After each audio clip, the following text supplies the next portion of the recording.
Preach it. All right. In the beginning was God.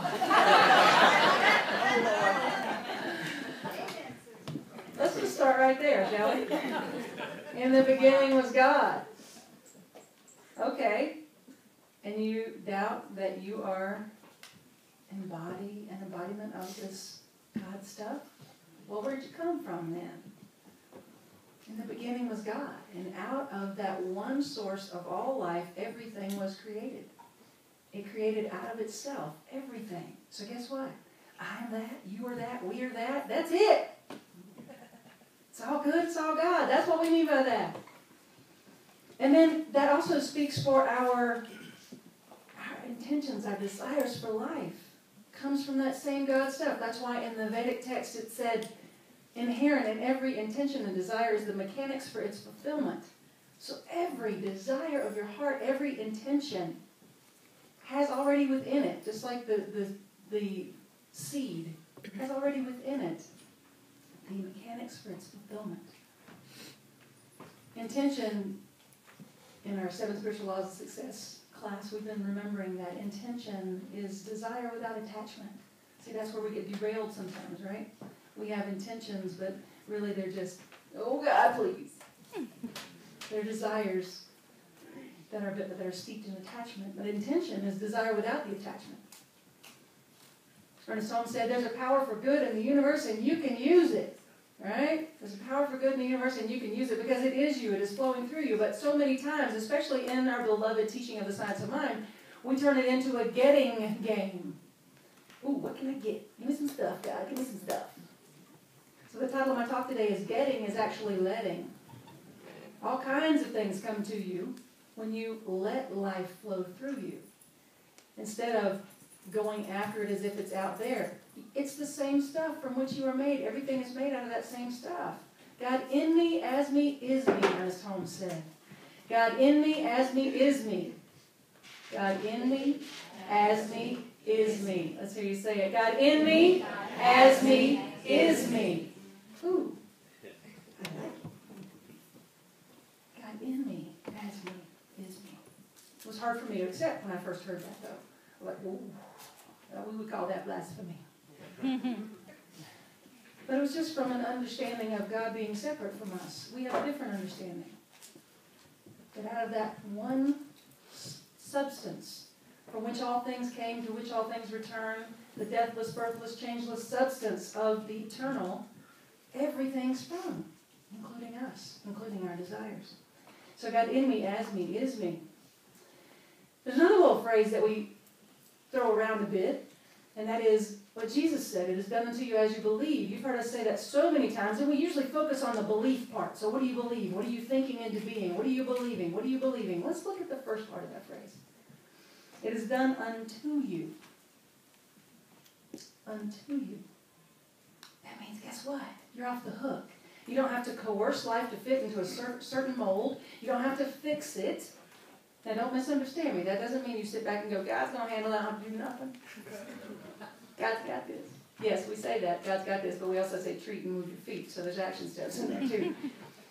But it is done unto you is to remind us that this universal life energy is flowing through us all the time. It's flowing through our intentions, our desires, our ideas for living. It's flowing through us. It's being done unto us. So we need to stop approaching life as the getting game. A lot of times we even approach something as beautiful and sacred as our meditation and prayer practice as a getting game. You know, our life should be our meditation. Our life should be our meditation. I was at the Center for Spiritual Living convention in Vancouver last week and got to see one of my beloved teachers, David Leonard, and I told him, I said, I've just been so busy lately. I've just been so busy. I feel like my meditation practice has been lacking. And he goes, oh, baby girl. Your meditation practice is your life. Everything should be your meditation. Everything. Sitting with a beautiful friend, over coffee, going for a walk, doing the dishes.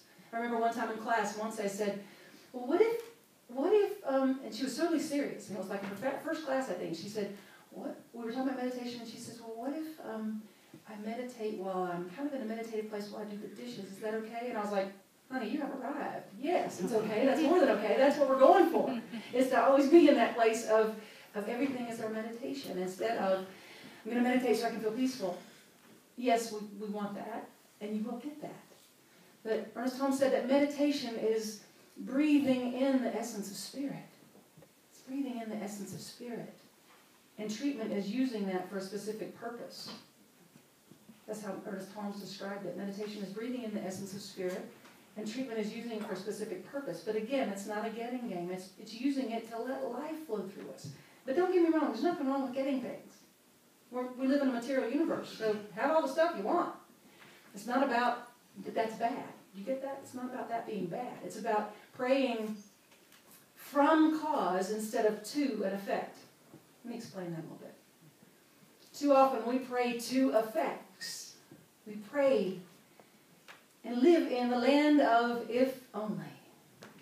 It's kind of like a prayer to an effect. When we live in the land of if only, that goes like this.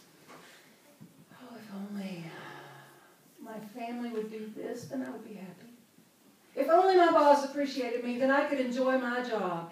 If only my friends would be consistent with their promises, then I could feel safe in our friendship. If only my partner would do whatever, then I would feel loved. If only there was this amount of money in my checking account, then I would feel prosperous. If only I was this weight, then I could feel healthy. That is praying to the effect. That stuff's an effect. Do you get that? That's an effect. The cause is the one source from which all things came, including you, including your desires, and we're producing effects all the time. So we have to pray from the cause. That looks a whole lot different. That looks like, it looks like, Moses went up on the mountain, and he had this direct experience with God, and he came back, and all of his people were praying to the false idols. Same thing. Praying from cause is having that direct experience with the one, with the infinite. Praying to effect is praying to the false gods. So Moses was also the great teacher of the I am, right? So praying from cause would look like this. I am radiant health because I am that which is God's source flowing through my physical body, and therefore I am radiant health. I am the abundance of the entire universe because I am one with all that is, and therefore abundance can only come to me. I am love. I see only love. I attract only love. I experience only love because I am love. I am harmony in my relationships, and therefore I experience only harmony in my relationships. I am. You see the difference? So let's stop moving from that place of praying to the effects and start praying from the cause. Let's see. It's about living, this way of living is about living in the free flow of life. Instead of going back to that idea of coercing and forcing and trying to fix and trying to, coerce and all that. So I'll give you an example of living in the flow centered in the now. First, another deep quote from our last chapter in class. He talks about intention is for the future, but our attention must be on the present. Our intentions are for our future. But to get there, to come from the cause, then our attention must be on the present. Because we create from where we are. So I'll give you an example. My partner and I were supposed to have lunch with David Leonard, pardon me, while we were on this trip, and I couldn't sleep that night. And I woke up at like 2, at 3, at 4, at 5. Finally, at 6, I fell asleep. And was supposed to call him at 8 to make sure we had our coordinating details taken care of, because he was like 15 blocks away or something from where the convention was taking place and where we were staying. And so we were going to walk down there, pick him up, and then walk to a place for lunch and all this stuff. And our cell phones, we weren't using them because we were in Canada and whatever. So I had to catch him before he left the hotel at 8. Well, I didn't wake up till 9. And I was like, uh-oh. And I felt that old, sense of urgency. Everybody has it. Just because you're a minister, you're not immune to it. Just FYI, in case you're on the path of ministry, so you can always be free forevermore of any urgency. It comes. Sometimes we're just like everybody else. We wake up and go, bleep. bleep, bleep. And so I did. I woke up and I kind of was in this place of urgency, and I was like, okay. I took a breath, and I went back to a centered place, but I had to keep doing that. I had to take myself back to a centered place because he's a busy guy. He was meeting with the Asilomar committee, and it was hard to connect with, and this was our day to have lunch, and I was so excited, and I didn't want to miss it, and so I was going back and forth from fix it, to align with the flow. Fix it, align with the flow. And so I managed to get myself back into that centered place, and I told Zine, I said, he might not have understood me correctly. We may walk all the way down there, and he's not there, and whatever. So we're running late. We get out the door finally, and if we had been praying to the effect of we got to fix this, if when we get there everything will be okay, then we very easily could have ran out the door, grabbed a cab, not even seen this group of people over here. But because we were coming from the cause, trusting that, as I said to her, and she reminded me again that I said it later, because we remind each other, if it's supposed to be, it'll be. And I think it's supposed to be, but the most important thing is that we feel peace, and that we feel joy, and that we feel calm, and let's live in that place. So we floated out the door instead of running out frantically. And because we were floating out the door, and in this little bubble of all is well, we did notice the group of people standing over here that we would have missed otherwise, because the cab was over here, and we were going to take it. We noticed these people, and instead of being in our own little gotta fix it mode, we were in all is well, all is love, hey. And we hugged up on our friends over here, and I was like, oh, Penelope, you called me earlier. What did you want? She goes, I was going to invite you guys to lunch. I'm like, oh, we got plans with David Leonard today. Oh, by the way, David Leonard's looking for you. He's inside in the convention room. We were about to leave that hotel and go to his hotel, and he's in our hotel. That's what I'm talking about. From a very simple example of reminding ourselves to come back into the centered place. It works. Whether you're connecting for a lunch date, or you're getting the next job that's yours to have, or meeting your next potential mate, or whatever it is. That's letting life flow through you and not trying to fix it, coerce it, make it be a certain way, because we create from where we are. Do you understand that? We create from where we are. Nod yes or no. If you don't, I'm going to keep talking about it. You don't even have to raise your hand. If you don't get that, say no, and I'll keep talking about it. Okay, good. We create from where we are. So our reminder for that is, I create from where I am, so my starting point is, and we fill in the blank. I create from where I am, so my starting point is peace. If you're feeling sad, then you can remind yourself that, wait a second, I create from where I am. So my starting point is I choose joy. If you're feeling contracted around money, you remind yourself, I create from where I am. So my starting point right now is that I choose the feeling of abundance. I create from where I am, so I choose joy, health, calm, love, peace, whatever. Instead of that coercing, that fixing, that making it happen. Ernest Holmes, as we like to remind you, one of our favorite quotes that we repeat a lot is that Ernest Holmes didn't tell us we could have whatever we wanted. Right? First time I heard that, I was like, ripped off! Hang on! What have I been taking these classes for? He did not tell us we could have whatever we wanted. He said you can have whatever you are. So we create from where we are, so I choose in this moment. Calm. I create from wherever I am, so I choose flow of prosperity. I create from wherever I am, so I choose love. I choose. Because we have that choice. So we can have whatever we can embody, or as Dr. Dan Morgan used to say, a teacher in the Science of Mind used to say, that the only thing you can't have is that which you cannot embody. The only thing that you cannot have is that which you cannot embody. And how do we embody a thing? By bringing ourselves back to praying from, away from praying to, that land of effect out there that is just an outpicturing of what we thought yesterday. Leave it alone, doesn't matter. What matters is, what are you creating right now? What are you creating right now? Think about that for a second. What are you creating in your personal life? In your family life? In your job? In your spiritual community? What are you creating? I'm ready for us to create something big.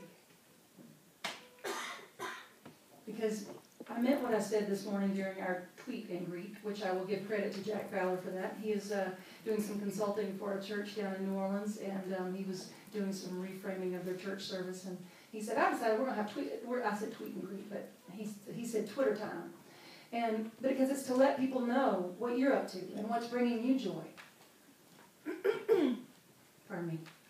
And so, because I believe what I said earlier, there's 1,000 people, thousands of people in this city that feel the way you felt before you ever came here. Do you remember what that felt like? For a lot of people, they've told me that it felt hopeless, lonely, disconnected, afraid, living in a place of absolute terror over finances or relationships or job, right?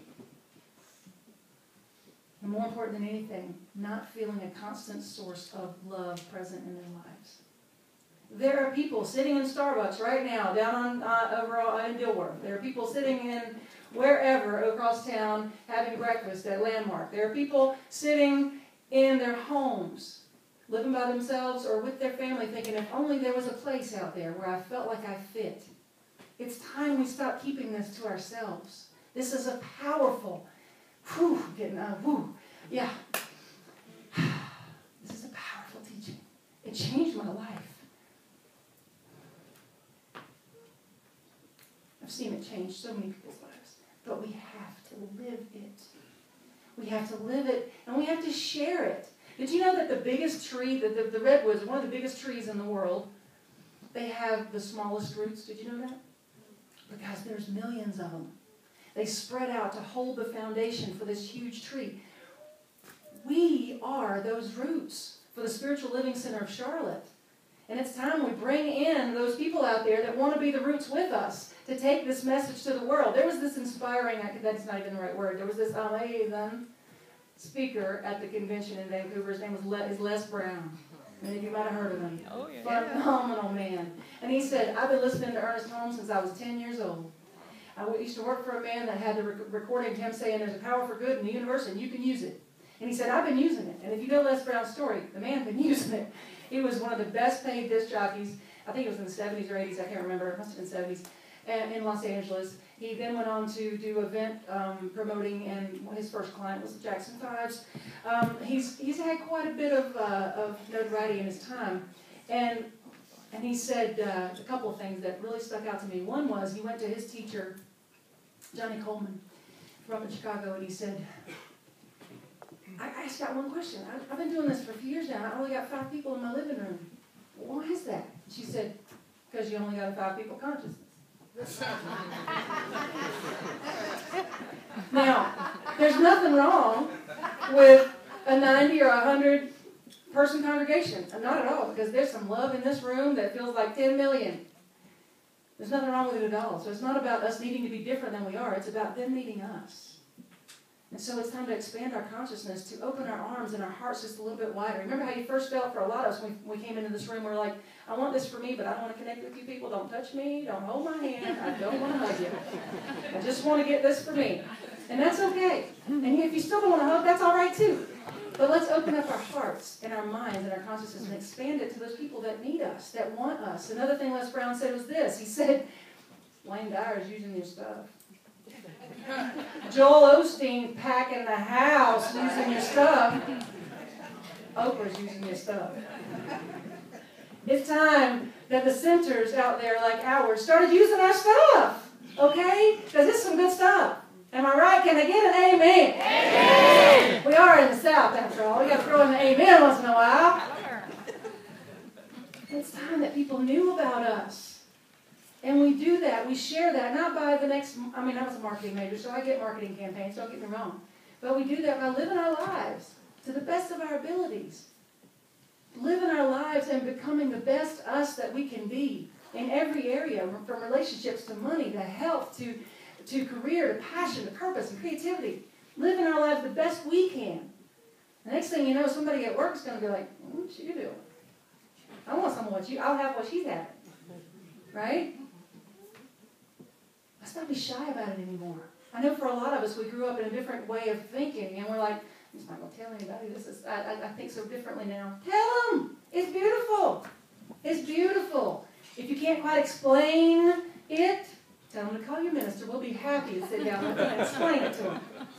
If you want to give them the elevator pitch of, we believe that there's one power, that power is God, and it's good, and it's working through all of life, it's connecting us all of the time, and that it responds to our thought by bringing to us that which we think and feel into that infinite source and supply.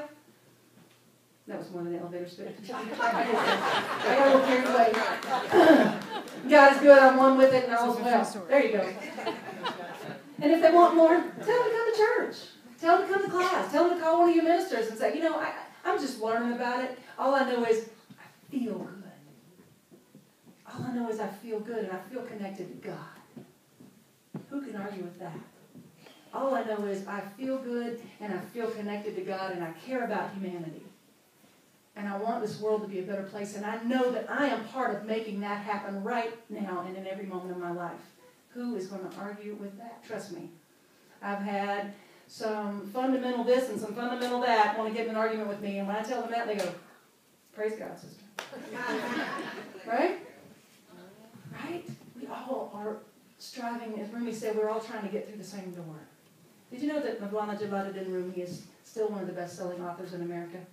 He was a 13th century Persian poet. And he was all about recognizing that direct communion with the beloved and our oneness with all of life. The sacred oneness with all of life. So it is time for us to take this to the world by being our best selves and not being afraid to share it, not being afraid to be happy. It is time to stop dimming your light so other people can feel comfortable. Hallelujah. Hallelujah. Hallelujah. Praise the Lord. It is time for us to live and be excited about the fact that we're happy instead of afraid that somebody else is not going to be okay with it, right? It's time to be excited about what you're doing with your life. Don't be afraid of it. Don't be ashamed of it. Share it. Wayne Dyer's using your stuff. Joel Osteen's using your stuff. It's time we use that stuff. It's time that we remember that God is me. God in me, as me, is me. Say it with me again. God in me, as me, is me. I am that. I am that. You are that. You are that. We are that. We are that. And that's all there is. That's all there is. It's time we started living like that. It's time we started living in the flow and in the arms of and in the knowing that we are one with that infinite loving presence that is God Almighty, the Almighty Good.